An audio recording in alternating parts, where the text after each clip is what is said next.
Let's have a ball. Assalamualaikum warahmatullahi wabarakatuh. Halo teman-teman, balik lagi sama aku. Jadi kali ini aku mau bahas sesuatu yang sering banget kita rasain tapi mungkin jarang kita pikirin, yaitu pelayanan publik.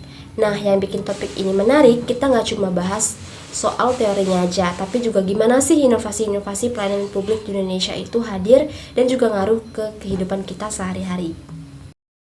Publik pada dasarnya adalah layanan yang diberikan pemerintah atau lembaga tertentu untuk memenuhi kebutuhan masyarakat. Misalnya bikin KTP, ngurus SIM, bayar pajak, sampai akses ke layanan kesehatan.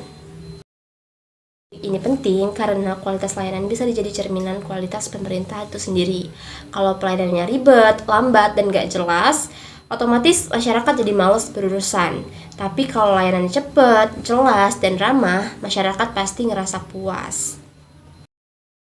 Pelayanan publik di Indonesia sering dikritik karena birokrasi yang panjang, lambat, dan kadang kurang transparan.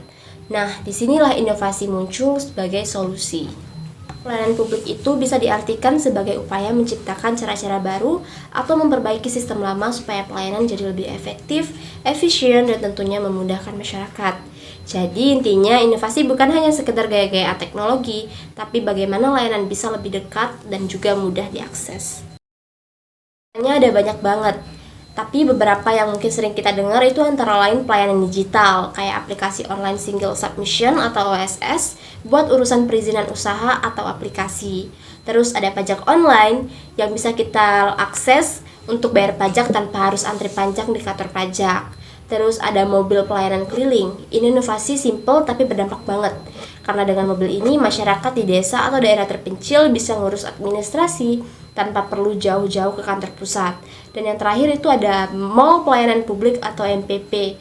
Konsep baru ini di mana semua layanan publik dikumpulin dalam satu gedung, jadi kayak one stop service. Jadi kalau mau ngurus KTP, izin usaha, atau BPJS, semuanya bisa selesai di satu tempat.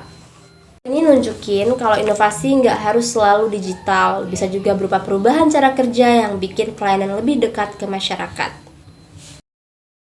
Pelayanan publik punya dampak besar loh. Pertama, mempercepat proses layanan.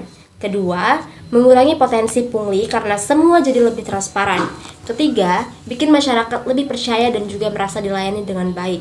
Dan yang nggak kalah penting, inovasi juga bikin pemerintah lebih responsif dan adaptif dengan perkembangan zaman. Pelayanan publik adalah wajah pemerintah di mata masyarakat, dan juga inovasi adalah kunci biar wajah itu terlihat lebih ramah, modern, dan juga terpercaya. Semoga dengan makin banyak inovasi, kita semua bisa ngerasain pelayanan yang cepat, mudah, dan gak ribet lagi. Obrolan kita kali ini, kalau kalian pernah ngalamin pelayanan publik yang menurut kalian inovatif atau justru ribet banget, coba share di komentar ya. Terima kasih karena udah nonton, jangan lupa like, share, dan subscribe. Sampai ketemu di video selanjutnya, bye-bye!